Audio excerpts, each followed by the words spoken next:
और जो हुकूमत आती है तो वो अक्सर ये कहती थी पुरानी हुकूमत हमारे ऊपर बर्डन डाल के चली गई है, कर्जे इतने ले लिए गए, हुजम बढ़ता चला गया, तो पुरानी हुकूमत यहाँ तक कह देते हमारे लिए सुरंगें बिछाकर चली गई है। तो फिर अब वो अपना टाइम गुजारते रहते हैं, पुराने पे मलबा गिराते रहते हैं, कोई जिम्मेदारी लेने के लिए तैयार नहीं होता है। आप बिल्कुल सही कह रही है, मगर देखें आप इवेंट से देखें हम जज कर सकते हैं ना। कुछ चीजें ऐसी होती हैं जो मैं सिर्फ इल्जाम दर इल्जाम लगाऊंगा, और कुछ चीजें ऐसी होती हैं कि जिसको आप जस्टिफाई कर सकते हैं, जिसको सब्सटेंशिएट कर सकते हैं। अब अगर फर्ज करें मैं आपको एक चीज से सब्सटेंशिएट कर दूं कि फर्ज करें अगर IMF से मैंने एक मुआहिदा किया आज, और अगर कल मैं उसकी नफी कर दूं और मैं कहूंगा नहीं जी मैं आपकी ये बात नहीं मानता, तो जाहिर बात है फिर मैं मलबा तो आने वाली हुकूमत का मैं गिरा के जाऊंगा। अगर आज मैंने IMF से मुआहिदा कर लिया, फर्ज करें 16 जुलाई को मेरे पास $1 अरब आ जाते हैं, और 17 जुलाई को मैं एक नया बजट ला के मैं कहता हूँ जो मैंने आपसे वादे किए थे मैं इससे मुकर जाता हूँ, तो फिर जाहिर बात है आने वाली हुकूमत को ये इख्तियार होगा तो कहे कि आपकी वजह से ये मेरे मामला खराब हुए।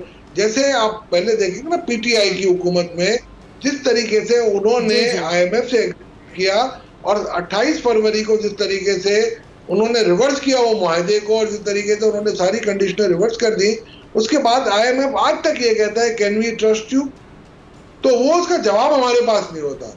और यही बात बिल्कुल आप सही कह रही हैं, वो मलबा जो आज तक हम पे गिर रहा है और आइंदा आने वाली हुकूमतों तक भी गिरता रहेगा जब तक हम पूरी शराइत इनके मिनोअन तस्लीम ना करें और उस पर अमलदारी ना करें। देखिए इसी वजह से मैं हमेशा कहता हूँ कि सहाफ़त में हमेशा जिम्मेदारी होती है। हम जैसे जिम्मेदार मुल्कों में हर तबका फिक्र को जिम्मेदारी से काम लेना चाहिए। जैसे आपके अभी एक इस्लामाबाद के चीफ है सदीक जान साहब, उन्होंने कल ट्वीट लिख दिया। अब मैंने दुनिया न्यूज़ को एक इंटरव्यू दिया और मैंने ये कहा कि जी, और फिर मैंने उनके ट्विटर का जवाब भी दिया है कि जी मैंने तो ये कहा था कि जी अल्लाह के बाद पाकिस्तान के बारे में अगर मैं किसी पे फेथ रखता हूँ तो इसहाक डार साहब है। उन्होंने पाकिस्तान को निकाल के उसके बाद उन्होंने लगा के मेरे खिलाफ ये नफरतें पैदा करने की कोशिश की। तो ये बीबी को जिम्मेदाराना सहाफत नहीं है। मैं आपके चैनल के तवज्जुह से उनसे भी रिक्वेस्ट करता हूँ कि उनकी जो भी एफिलिएशन है पार्टी की, मुझे इससे कोई गर्ज नहीं है, उनका इख्तियार है, मगर इस किस्म के झूठे इल्जाम दूसरों पे आप ना लगाएं, नफरतें ना बढ़ाएं, मोहब्बतें बढ़ाएं। आपके अच्छा चैनल है, हम इसकी कदर करते हैं। और मेरे वालिद साहब साफ़ी और आज माशाल्लाह 93 साल की उम्र है, सबसे लंबी उम्र वाले जिंदा सहाफ़ी है, मैं उनकी औलादों में से। तो आप मुझे तो ये कम से कम इस गंदी सियासत में मैं हाथ जोड़ के सिद्दीक जान साहब को कहता हूँ कि उनके जो भी एफिलिएशन हैं, जो भी ट्वीट करते हैं, वो उनको रिक्वेस्ट करता हूँ कि इस किस्म की घटिया सियासत में मुझे ना दें।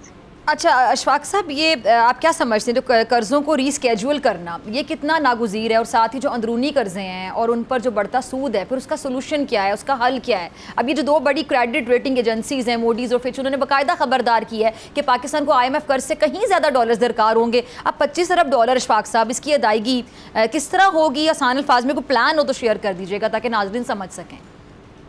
ये चीज़ें समझने के लिए मईशत का प्रोग्राम इतना आसान नहीं होता। ये हर साल होते हैं, ये पिछले साल भी थे, उससे पिछले साल भी थे। तो ये G2G जो कर्जे होते हैं वो रोल ओवर होते हैं, और ये शॉर्ट टर्म बोरोइंग जो होती है ना, उसके अगेंस्ट शॉर्ट टर्म बोरोइंग ली जाती है। तो इससे घबराने की जरूरत नहीं है। देखिए 3 दिन पहले आप और मैं ये डिस्कस कर रहे थे कि IMF का प्रोग्राम नहीं होगा तो क्या होगा। अब IMF का प्रोग्राम आ गया तो अब हम इस बात पे आ गए कि जी अब 25 अरब कैसे देंगे। अब भी ये सारे कर्जे जिस तरीके से होते हैं वो रोल ओवर हो जाते हैं। आप पिछले 3-4 सालों का देख लें कितने कितने हमने किए हैं। हाँ, PTI की गवर्नमेंट थोड़ी लकी इस बात पे रही कि उनको रैपिड फाइनेंसिंग मिल गई, उनको एमनेस्टी अलाउ कर दिया IMF ने, जिसकी वजह से उनको $6.5 बिलियन एमनेस्टी में आ गए। उनको इस बात से फायदा हुआ कि G20 के और पेरिस क्लब के कर्जे इनके सारे मोरेटोरियम में चले गए, तो वहाँ उनको बड़ी कन्वीनियंस मिल गई और उसका उनको फायदा हुआ और पाकिस्तान को फायदा हुआ। तो मैं ये समझता हूँ उसमें वरी होने की कोई ज़रूरत नहीं है। और ये आपके पास पैसे आते हैं, आपको ये देखना पड़ेगा कि IMF के प्रोग्राम से निकल के आप अपनी शरह सूद को कैसे कम करें, आप अपनी डॉलर पैरिटी को रुपये के हिसाब से कैसे कम लाएं ताकि आपके इन्फ्लेशन कम हो और आम लोगों को सहूलतें मिले। अगर आपको ये वीडियो पसंद आई तो सब्सक्राइब करें और बेल आइकन पर क्लिक करें। बड़ी ईद की बड़ी खुशियां, बोल ने निभाई अपनी सहाफती जिम्मेदारियां।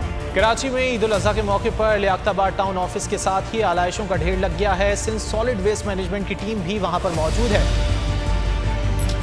बड़ी ईद की खुशियों में भी बोल रहा सबसे आगे। सफाई मुहिम के लिए मुतालिका इदारों तक पहुंचाई आवाम की आवाज। अगर मैं आपको दिखा दूं इस वक्त मनाजिर, तमाम गाड़ियां जो इस वक्त है यहाँ पर, तमाम जो कलेक्शंस हैं, जितनी भी आलाइशें उनको यहाँ से उठाया जा रहा है और लम्हा बा लम्हा की खबर से रखा आवाम को आगाह। और में मुख्तलिफ मकामात पर आलाइशें जो है वो हमें सड़कों पर दिखाई दे रही थी, लेकिन उसके बाद जो LWMC है उनका अमला जो है वो उसके बाद फील्ड में निकला और उसके बाद आलाइशों को हटाने का सिलसिला जो है वो शुरू कर दिया गया। बड़ी ईद की ट्रांसमिशन 57% आवाम ने देखी बोल की स्क्रीन पर, क्योंकि बोल है पाकिस्तान का नंबर 1 न्यूज चैनल।